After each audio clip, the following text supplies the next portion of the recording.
昨天 Monday 大家是不是很 blue？ 因为没有看到罗宾车坛体坛观测站。不过今天礼拜二，我们又回来陪大家喽。嘿，我是 Kiki， 我是 Robin。嘿嘿，在过去的这个周末呢，其实也是一个大周末哦，因为呢，很多精彩的比赛。当然了，最重要的是呢，对于许多 MotoGP 的这些朋友来讲呢，在那边敲碗都快敲烂了，因为这一次的话呢 ，MotoGP 来到了意大利的 Mugello， 这一站来到了意大利 Mugello 的周六冲刺赛。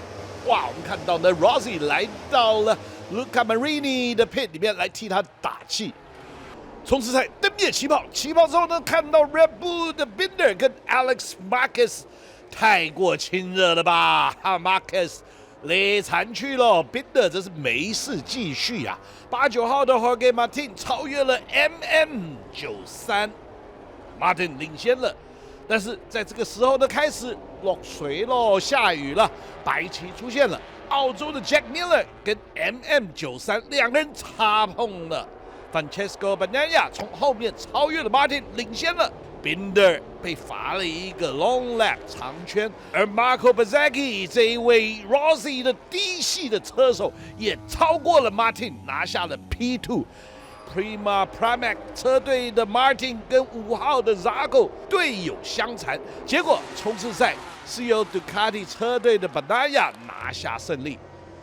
来到周日正赛 ，Bagnaia 是 Pole to Win 拿下主场的冠军，他是以41分16.88拿下分站冠军。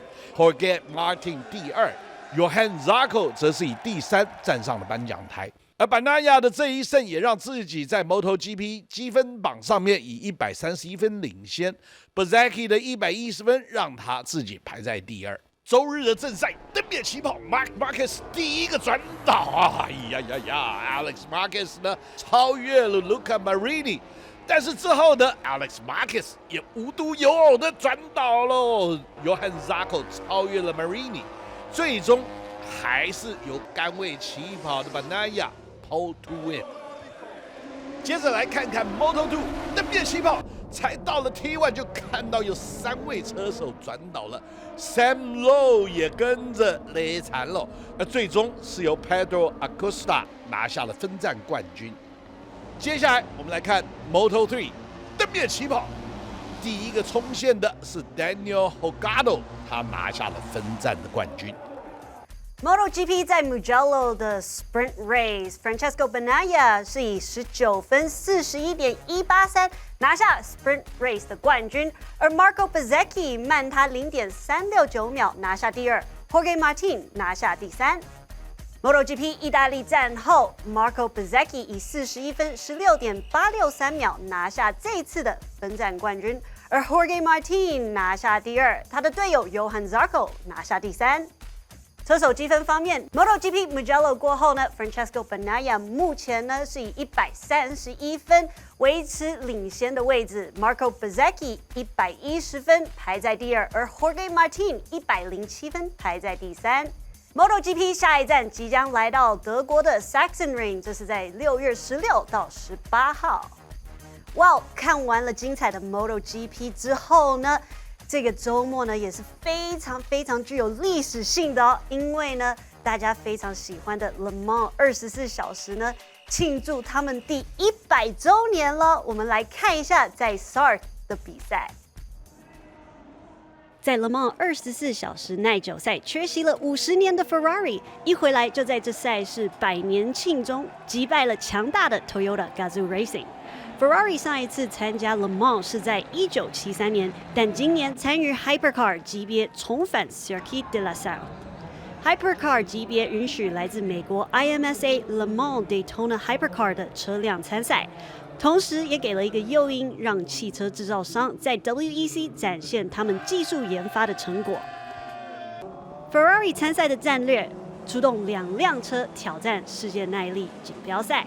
这让许多观众想到几年前的 Ford vs Ferrari 电影中的策略。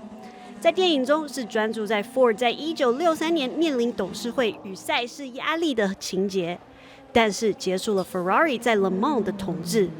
这次是换 Ferrari 挑战巨人 Toyota Gazoo Racing 的2辆车，来到今年第100届 Le Mans 24耐，他们已经在这里5年连胜。不过 Toyota 在比赛开始前就受到了打击，这次赛事在9天前才通知 BOP 重量改变的讯息，引起了争议，导致 Toyota 的 GR010被加了37公斤。2辆499P 的 Ferrari 在排位赛中横扫前排，也化解了来自 Toyota 的每一个挑战。驾驶 Toyota 7号车的小林可梦维在夜间中失误，失去了争夺冠军的机会，提早收工，让 Ferrari 成为2-1的优势。Ferrari 51号车3人组 Alessandro Pierguidi、James Calado 和 Antonio Giovinazzi 轻松拿下今年100周年的 Le Mans 24耐冠军。在比赛还剩下1小时44分钟，另一台由平川亮所驾驶的 Toyota 刹车锁死后撞上墙，最终只能拿下第2。Toyota 花了3分钟修车，不过还是没有足够的时间让 Chip Ganassi Racing 的 Cadillac 车辆追上来。最终，这支代表 IMSA 在 Le Mans 出赛的美国车队只能拿下第3。在这场 Le Mans 100周年的赛事，首次允许 IMSA 最顶级的赛事级别能够有参赛的权利。Hypercar 级别让 Cadillac 透过 Ganassi Racing 回归 IMSA 和 WEC。同样，86岁的 Roger Penske 在他赛车生涯多场胜利中还未拿下Le Mans 胜利，这次与 Porsche 以3辆963挑战 Hypercar 级别。新的规则带来许多新的制造商，也有助于吸引30多万名观众来到了这条16.626公里的赛道。平川亮锁死打滑时，失去了保持卫冕冠军的机会。后面2辆 Ganassi 的 Cadillac 当时都在第3和第4位，试图想抢下更好的位置。结果 Toyota 的完美进站表现让 Cadillac 没有办法抢到提升最终排名的位置。最终登上颁奖台的是由 Earl Bamber、Alex Lynn 和 Richard Westbrook 组成的 Cadillac 2号车，而 Le Mans 主场的车手 Sebastian Bourdais、Renger van der Zwandt 和 Scott Dixon 成为的 Cadillac 3号车拿下第4。Ferrari AF Corsa 50号车拿下第5。由 IMSA 的 Action Express Racing 派出的第3辆 Cadillac 在比赛的第1圈就发生事故。该团队是由 IMSA 和 NASCAR 老板 Jim France 全程支持的。他也曾经在第75周年时成功的将一辆量产车带到了 Le Mans， 代表美国 NASCAR 系列。NASCAR 上一次出现在 Le Mans 是在1976年，今年带着 Next Gen 赛车回归。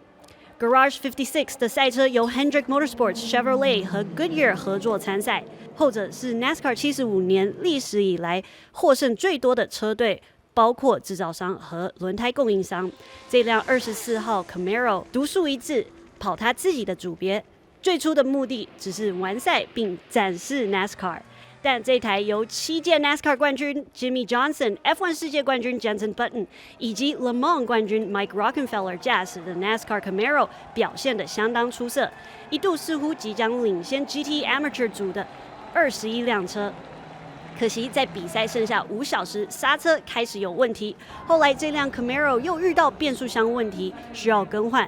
不过引擎还是坚持到了终点，让这辆 NASCAR Camaro 最终还是能够完赛，开香槟庆祝。在全场62辆赛车中的赛事 ，NASCAR Camaro 最终仍然拿下第39名，在 GTE 车辆中排在第10位。哇！今年的 Le Mans 24耐啊，真的是，我是觉得有点跌破眼镜了。可能很多人 Tifosi 就很爽了，说：“哎，安娜，我们在 F1 呢这个跑得逊，但是 Le Mans 因为呢要比这个耐久赛啊，所以表示呢我们 Ferrari 这个妥善率还是很高的。”对，而且其实这也是很多 Tifosi 等了50年终于等到的，而且呢，能够在这个那么具有历史性的一场 Le Mans 赛事呢拿下冠军呢，这真的是非常的让很多 Tifosi 真的很爽啊！